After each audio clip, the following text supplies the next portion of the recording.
7th grade, 8th graders, you can do this too, maybe help out with the 7th graders. We're going to be talking about irony today. So, does anybody know what irony is? You guys heard that word before? Anyone? Juan, you're shaking your head yes? Yeah, what do you think it is? The picture might help a little bit. What does the picture say? Think safety first. Selma? When you say something and then when you do the exact opposite. Okay, that's really close actually. That's very good. So it's when reality, what we think might happen is, or when real life is different from what we think might happen or what we expect. Okay, so here this guy is hanging up a think safety first sign, right? Does it look like he's being safe? No. Okay, so even though the sign is telling people be safe, reality, he's not being safe. Okay? So can anybody think of some other examples of irony?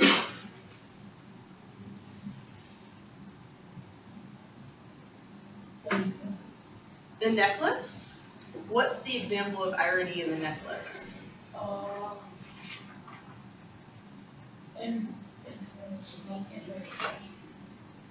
Think in her mind, and those are things wants to be rich and all that kind of stuff. But in reality, being rich and not rich, she had a lesson. They taught that. I remember I losing it. Taught her a lesson that in reality, being rich is a good responsibility. Okay, good. So Matilda in the necklace thinks that, being rich is so great and wonderful, will make her so happy. But in reality, does money really make you that happy? Mm-hmm. No, not really. You have to be happy with, what you have and your family and your friends. Money's not going to change that. Okay? There might be another example in the necklace. One? No. Luis. No? What's your name? Steven. Okay. So when she first saw the necklace, she saw it was like it had diamonds on it and it looked really expensive, but then at the end it turned out fake. Yeah, very good. So in the necklace, she thinks this necklace is, so beautiful and real and made of real diamonds. And then she works for 10 years, right? Really hard because she lost it. She replaced it with a really expensive one. And then it's fake.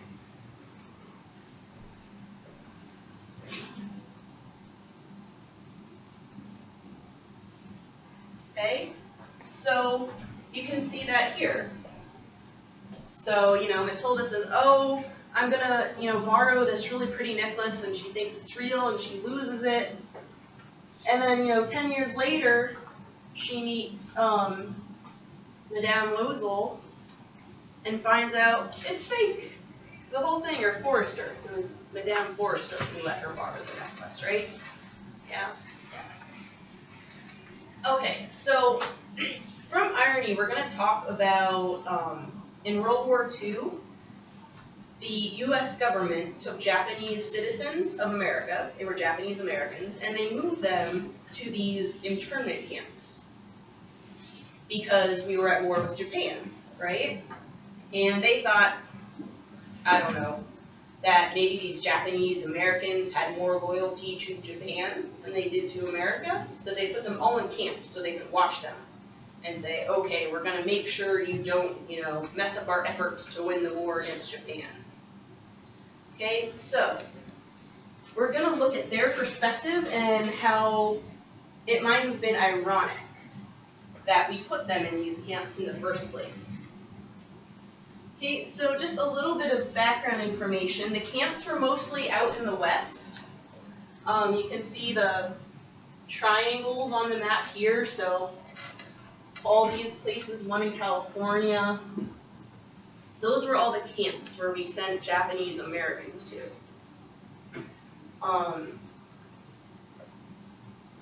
And there's a few pictures, what they're like. Okay, so, and these are some pictures from the internment camps. What's the irony in these pictures, Steve? It looks like they're saying the Pledge of Allegiance, so they're like having it down their chest, and then later they're not saying They're what here? they're students and Yeah, so these are both in camps. So even these kids here are in the camps. They're showing loyalty, but they're still, they're showing loyalty, they still do not believe that they're actually loyalty. Right. So, you know, in this picture, the kids are all saying the Pledge of Allegiance, right? They're all Americans. All these kids were born here in the United States. Yet where are they? Yeah, they're in the camps. So, do they have the same freedoms that everybody else has? No. Are we treating them like American citizens? No. Okay, so that's the irony. They're American citizens, but we're not treating them that way. What about in this picture? What are they doing? And baseball. Yeah, playing baseball. What's ironic about them playing baseball? Baseball is emotions, but Right. So baseball is like what everybody considers the American sport, right? Hot dogs, hamburgers, baseball. And that's what they're playing. That was one of the biggest games they played in the internment camps. So again, they're American citizens playing baseball. Are we treating them that way? No.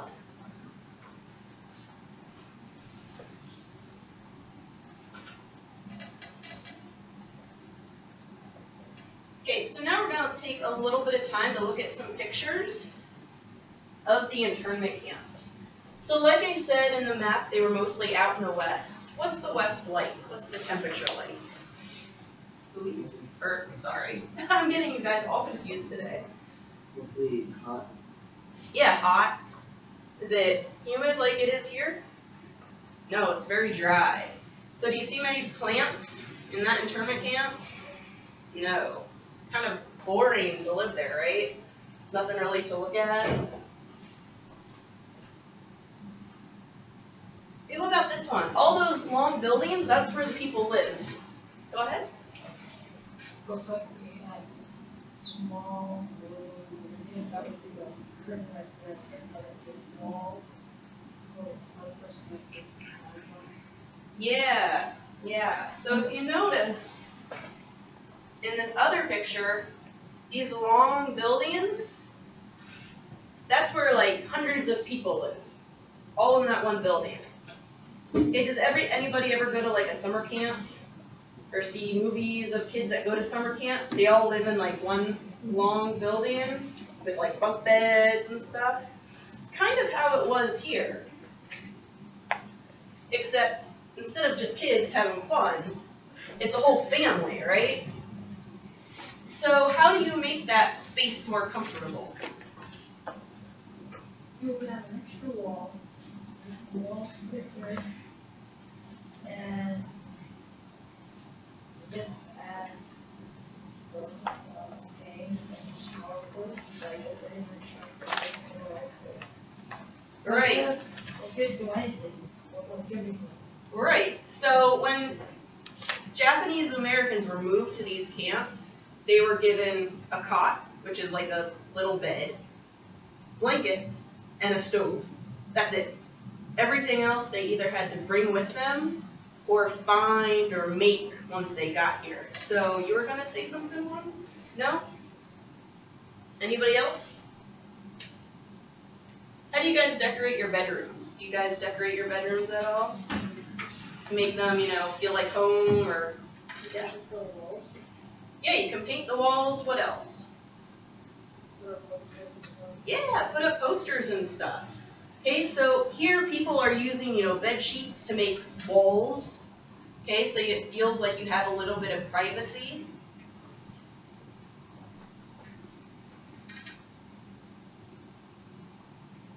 and eating. Food's important, right? Where are they eating? It was like a cafeteria. Yeah, it's a cafeteria. Just like, school cafeteria. Everybody eats together. All 3 meals. No mom's home cooking here. So, do you think the food was good? Yeah, probably not. The government only spent 45 cents a person a day. So for all 3 meals, 45 cents they spent on you. How much food can you get for 45 cents? Nowadays would be very expensive, but So that's a good point. Things weren't as expensive, right? Because this is the 1940s. But even still, think you could get a hamburger at McDonald's for 45 cents? Probably not. So one of the things all these people did was they had gardens. Okay, they would grow their own food. Okay, and so that's one of these things. These were a really, really big camps. Lots of people lived there. So they had their own firemen, they had their own hospitals, they had their own schools. So what did we say earlier about the temperature? It's very hot, but it does rain sometimes. So what happens to all that dirt and sand? It becomes mud. Yeah, becomes mud. Is this a very nice place to live? No. What would you do, or maybe your parents do, to make it nicer on the outside? they would like grow grass or something. Yeah, try and grow some trees, maybe a little bit of grass, some flowers. That's what a lot of people did. So there's a saying in Japanese culture. I don't know if I'm pronouncing it right, but shigata ganai. It kind of means, what can we do about it, right? Sometimes you just can't do anything about it. So they tried to make life pretty normal, right? They had baseball teams. You saw kids play baseball. They had schools. You guys, just like you guys, you go to school. Hospitals, everything. They had everything a small town would have. And they tried to make it normal. Okay, so one of the things, you notice here, this is a menu from one of the cafeterias. Can someone read what is Monday's menu?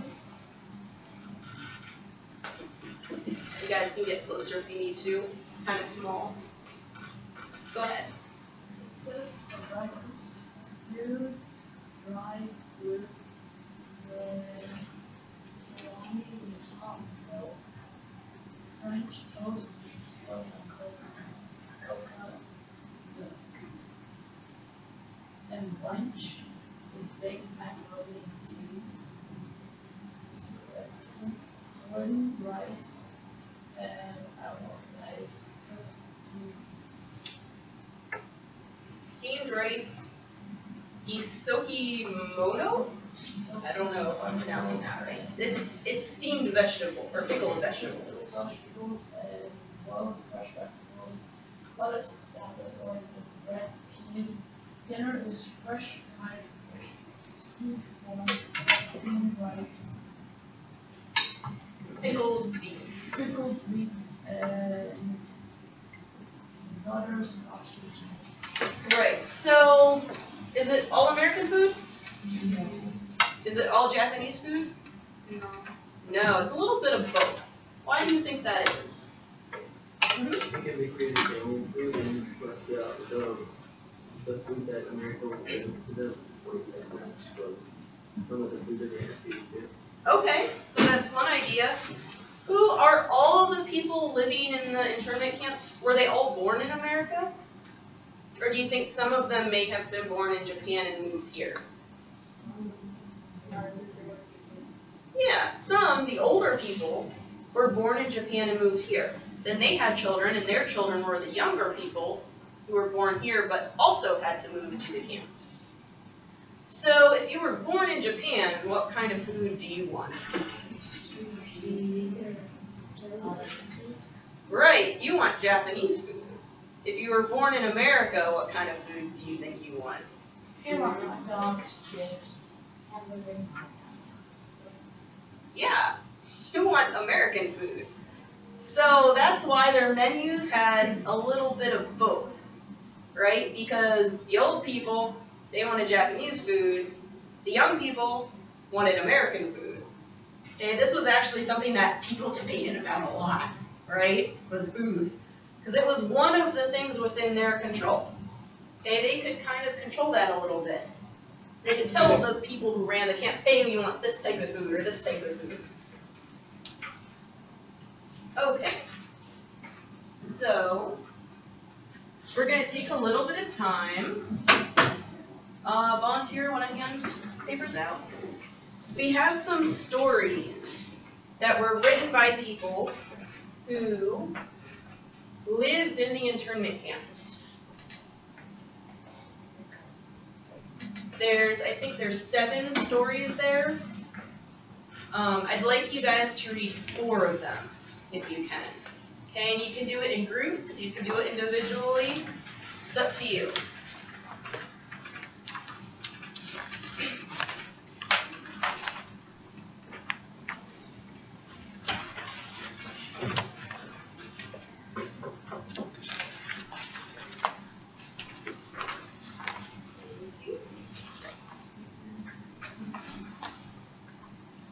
So just read 4 of them.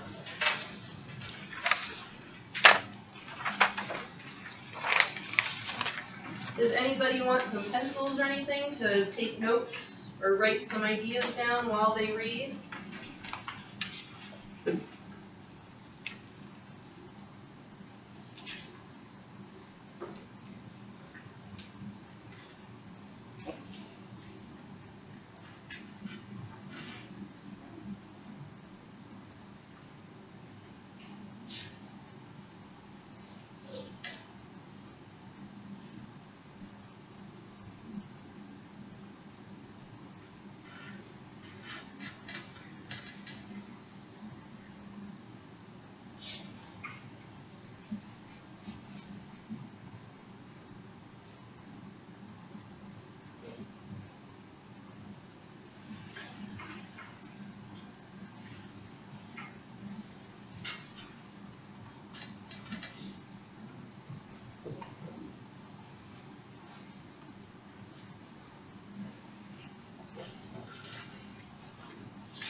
give it 10 minutes.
Anybody's story? Everyone finished? Okay. So, overall, in general, what did you think about these personal narratives? What stood out? Yeah? They all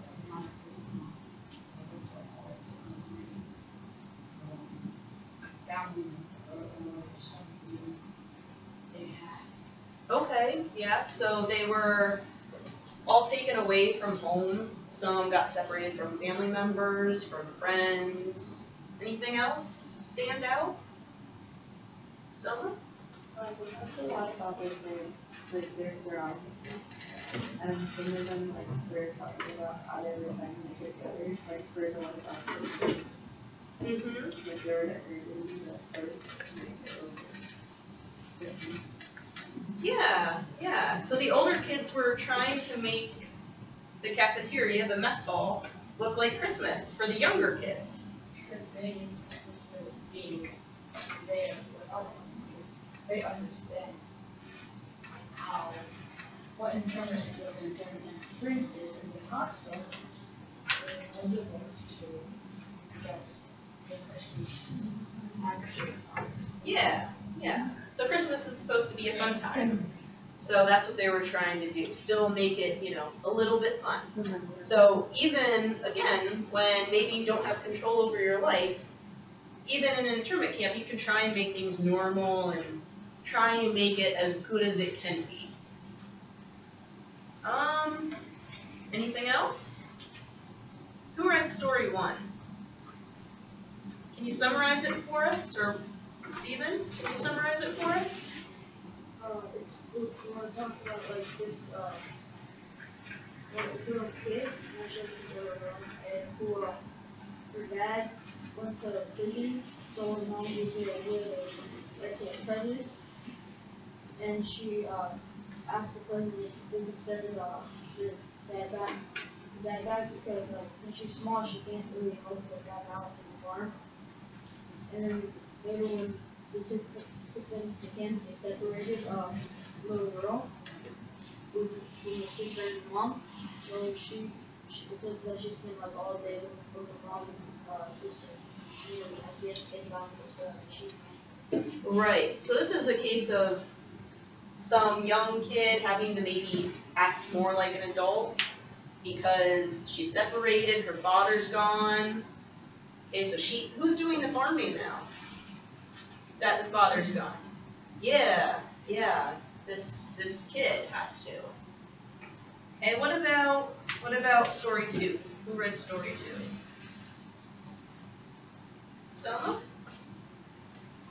So it was the author was talking about how they saw people together with their families, holding all the children and stuff. Yeah, so this is someone who's remembering what it was like getting on the trains, all the different families, some really young, some really old. Who was patrolling the train? Yeah. So you're American citizens and here comes the army to take you somewhere else. How does that make you feel?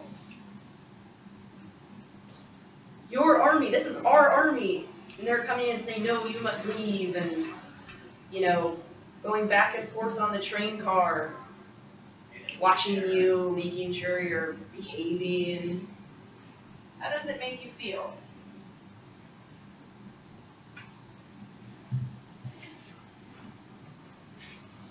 It's what makes you feel like, not sad, but it makes your heart feel burdened that the tax you paid, all that stuff you did, and it comes back to you in. Yeah. So does it make you feel like you're an American? No. So a lot of these people, especially the younger people, their parents were born in Japan, but they were born here. Do they still feel, are they completely American? Are they completely Japanese, or are they a little bit of both? little bit of both. Yeah, they're a little bit of both. So do you think some of the younger people may have started feeling torn between America and Japan? Yeah, why? Because if you look at their history and taking them to Japanese internment camps, they've been thrown away from the American culture and being accused for the Japanese culture, which is half of their culture. Yeah, so the American government was saying, well, you're part Japanese, but we're just going to assume you're all Japanese, right? Or that your loyalty is with Japan instead. And that's actually what happened. In one of the stories, it mentioned a food riot, right? But there was other riots too, because some of the younger people started feeling really bad and maybe, hateful and angry, because even though they were American citizens, they were being put in camps, and, they were like, well, maybe if this is how America treats us, maybe we should go back to Japan and fight for Japan, or, maybe we're not gonna help America, right? Because that's how we treated them, so no. I watched a video about like the Japanese internment camps in like Facebook, and they talked about how like there was like the people in the camp, they were like told to like join the army even after they were put in the internment camps, and they didn't like that. Like, why? It's like you put us in here and now you're asking us to fight for you. Right. So the war with Germany and Europe was going on, the war with Japan and Asia was going on. We needed soldiers. So we asked some Japanese Americans to fight for us. What would you guys do? If you were put in a Japanese internment camp, would you guys offer to join the military and fight for the United States? No. Some people did. Because I think they would, because they would have a little bit of freedom and get out of it. Right, so that's the other thing. If you fight, you get out of the internment camps. Okay, you get freedom. But then you also have to make sure, that you're not, you can't be one of those angry people that's like, well, I'm not going to fight for you. So there was both. Some of the younger people felt one way and some felt another way. Okay? What did you guys think of the poem? Number 3. Did anybody read that one?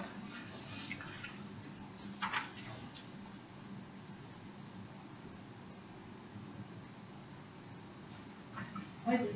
Yeah, what did you think of it? What are they talking about? I saw the kid. It was with his mom and dad, and so it said that the director comes and so they go away from where they live and so it's away from black ops. Which I really don't get, but it said that he says that he goes away from where he lives. He says that he has to be separated from his friends, so his true event, so I guess his like the way he's living with like him with him as tree, I think his sadness bends the tree, and so he says again that he's away from where he used to live and what everyone wants to say. Okay. It describes the place where he lived. Right. Right, and why is there lots of sand? Because he lived in the desert. Yeah, because they're out in the west where, it's really dry and it's desert. So who were his friends that he had to leave behind? Were they also Japanese Americans that maybe got sent to a different camp? Or were they Caucasian Americans? Selma? Or the Japanese people because they were in the internment camps. So it like separated a lot of people. Right, good. So these Japanese Americans, before they went to the internment camp, they're living normal lives. Okay, they went to school with other normal people, Caucasian people, Chinese Americans, I don't know, Filipino Americans, anybody, right? Just like school is now. So they're separated from everybody. So here's an interesting idea. What was the other war we were fighting? We were fighting Japan in Asia. Who were you fighting in Europe? Germany. Germany. Did we do anything to German Americans? No, because you can't tell them apart. Did everybody hear? Masov, right? Did I say it right? Did everybody hear it? Right. Why did we put Japanese Americans in camps but not German Americans?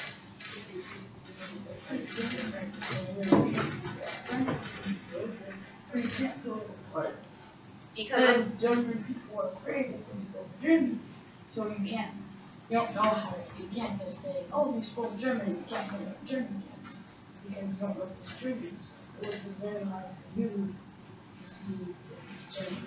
okay, Selma, what are your thoughts? Also, because there were some Americans who are of German descent, so it's like maybe a lot of them are, so basically we were taking a lot of people who were fighting in the war, and it's like a lot of people having to like consider Okay. kind of like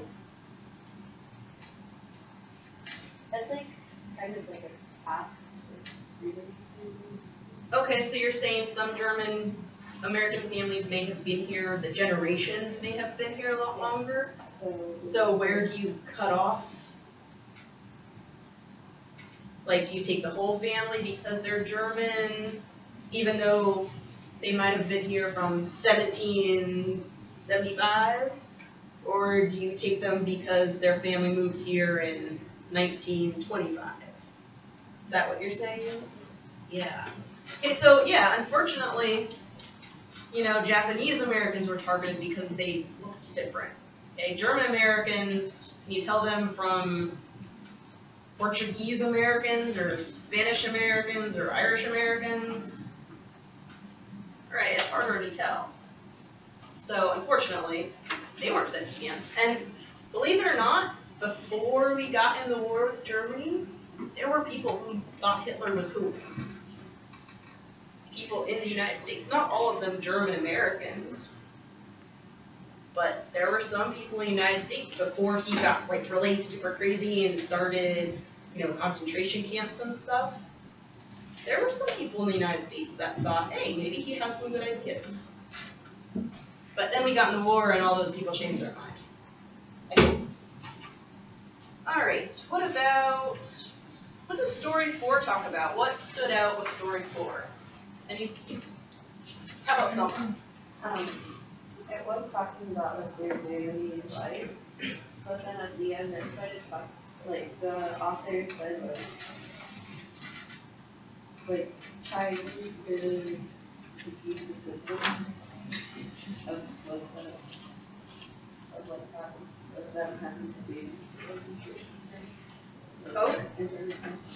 Okay. So it says we're trying to defy or beat the system. How do you think they would do that? Any ideas? I guess you would escape at night, but many Japanese would not escape. Or they would try to bribe the bars or something. Or they would try to ask for their rights. And kind of like a very, very limited on like the life that they lived before. Okay, that might be some ways. Any other ideas? You guys have any ideas over here? How might you try and beat the system if you're living in an internment camp?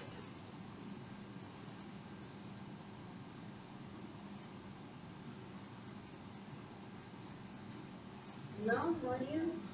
Alina, any ideas?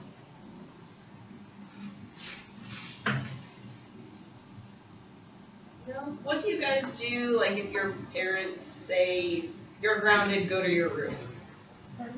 How do you defy them, even though you might go to your room?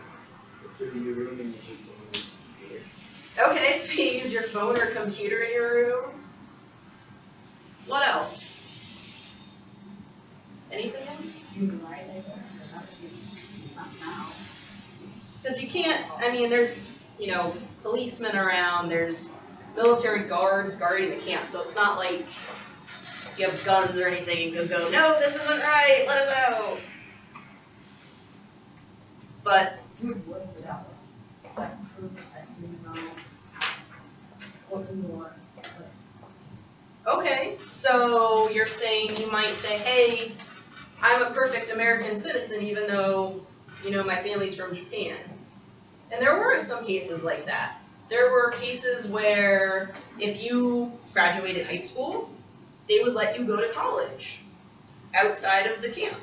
But you had to go through the FBI and prove you were a perfect American citizen with no loyalties to Japan. Okay, so that might be one way. Do really, really good in high school, go to college, get out. Any other ideas? But that only works for people that were not born, that were older, like middle age. Because the war only lasted 60 years.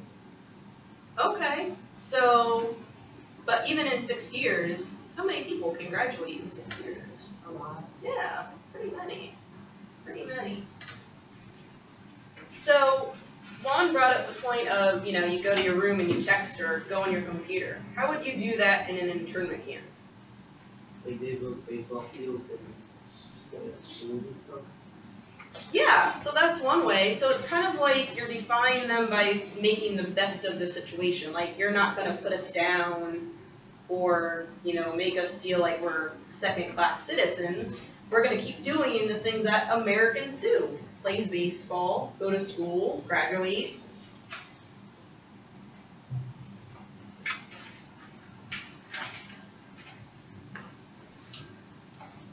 How about number 7? Anybody read number 7? That was a really short one.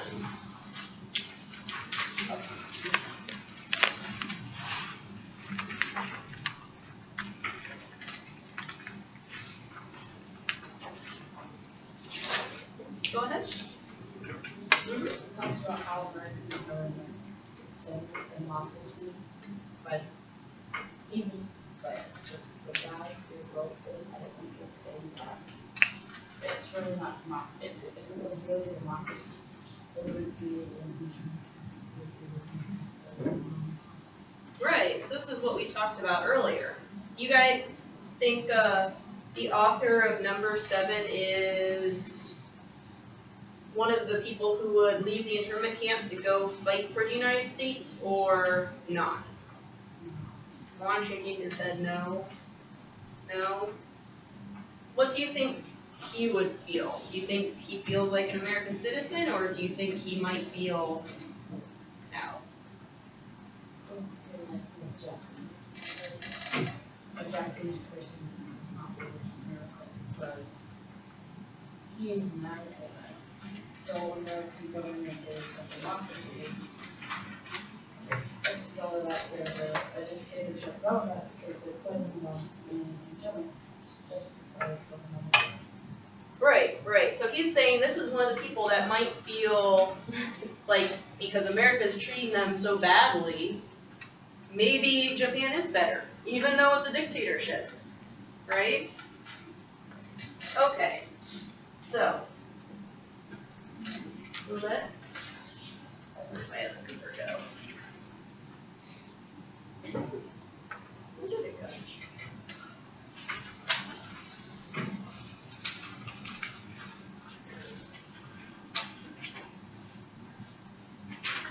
Okay, so does anybody have any thoughts about why the United States government might have done this to Japanese Americans? Japanese bombed Pearl Harbor. Because Japan bombed Pearl Harbor? But what does that have to do with Japanese Americans? They might think that they're spies. Okay, so they might be spies. Any other reasons? I think it's because Japanese people, in common because they are very alike with Japanese people like fighting. And they also have lot more communication with Japanese people who can read their language. More than Americans were trained to learn their languages and that went to their second language for their people. And getting that experience ultimately, because they can give information to Japanese people, or they can give information about how this country is going to us that are living there. But it won't go to the government, but still American people were scared that something might happen to them just because Japanese people are curiously. So, yeah. So does that remind you of anything going on today with a certain group of people? Yeah? Who? What's going on today that is similar?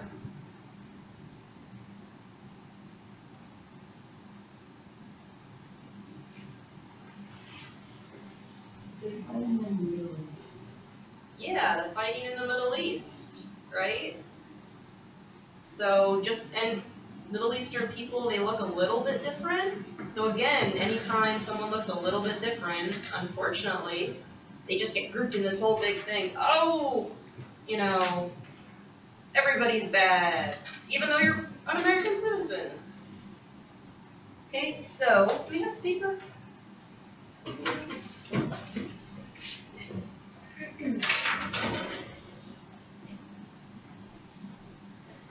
We're going to hand out some paper. You guys can work in groups if you guys want to work together and you girls want to work together. Start writing.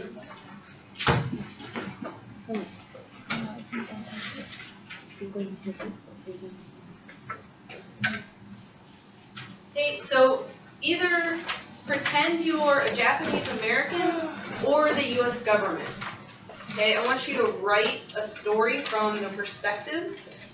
Is this everybody writes a different paper? You guys can group together and just share. Yeah, think of some ideas that we talked about, either from the perspective of Japanese Americans living in internment camps, or if you want to try and do some ideas about why the American government might have done that. Just write down some of those ideas. I think next week you're going to be in the computer lab, and you're going to try and use pictures and different things to show those different perspectives. Okay, so what was it like for Japanese Americans? What was it like for the U.S. government trying to protect the United States and fight the war in Japan? So think about maybe like 5 things or 5 pictures you might include. You can use the story, you can use, parts from the stories. Oh, you guys need pencils, don't you?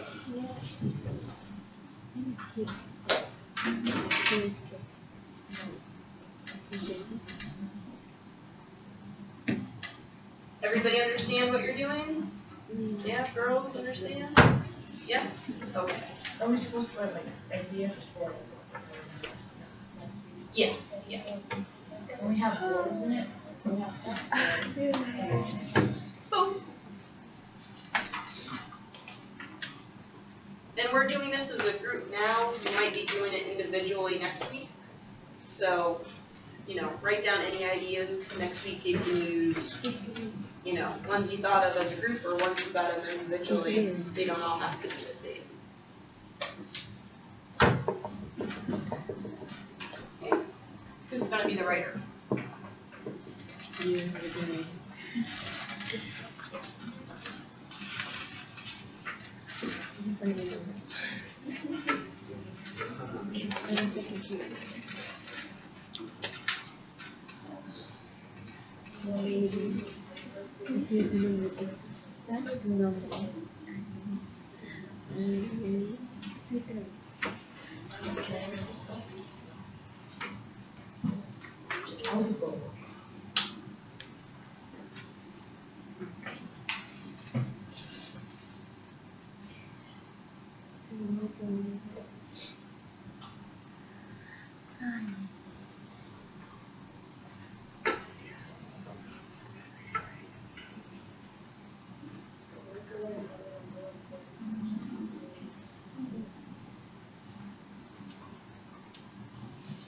guys want to do perspective from Japanese Americans or US government?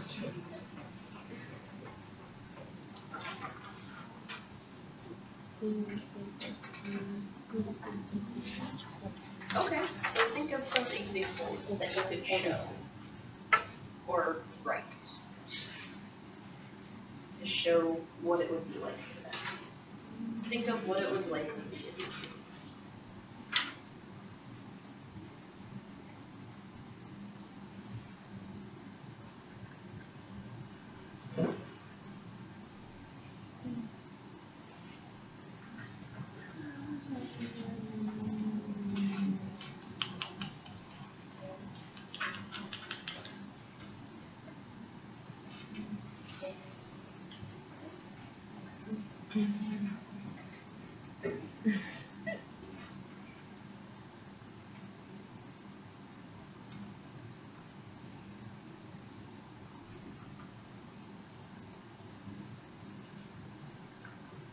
Which perspective are you guys doing? Okay.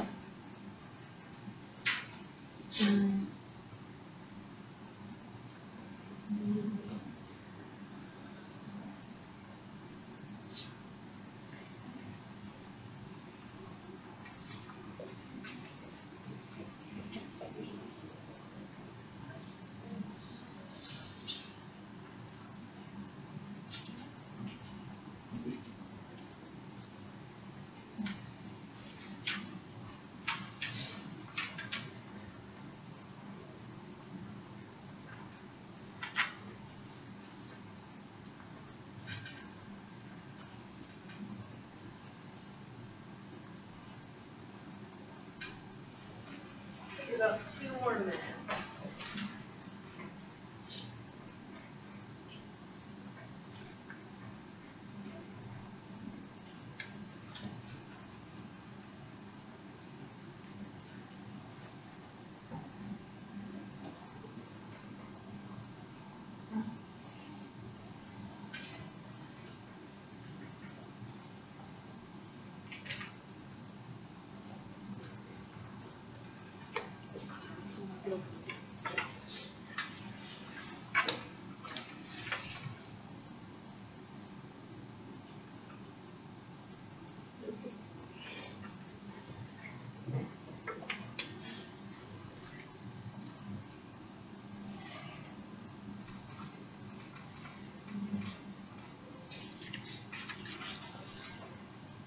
So sharing thoughts, right?